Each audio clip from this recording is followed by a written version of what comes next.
Payg'ambar alayhissalom suyukli qizlari Fotima Zahroni turmushga bergach, uni Hazrati Ali xonadoniga kuzatayotganlarida bunday nasihat qilganlar: Qizim, o'zingni hamisha ozoda tut. Robbingni zikr qil va vujudingni suv bilan pokla. Ering senga boqqanida xursand bo'lsin.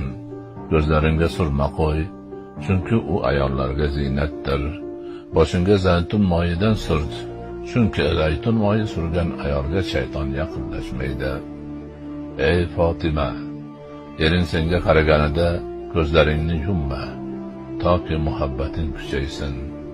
Ering boshqa tarafga qaragan paytda uning yuziga boq. U bilan bir oy ro'za tutganlik savobini olasan. Ey Fotima, ering seni yotoqqa chaqirganda rad etma. Bunday qilsang Allohning la'natiga qolasan. Ey Fotima, yaqinlik paytida quvnoq bo'l, toki eringning muhabbati ortib boshqaga ko'ngil qo'ymasin. Ey Fotima, eringning kamchiliklarini, aybini birovga aytma. Bunday qilsang Allohning, payg'ambarning, farishtalarning va eringning nafratiga uchraysan.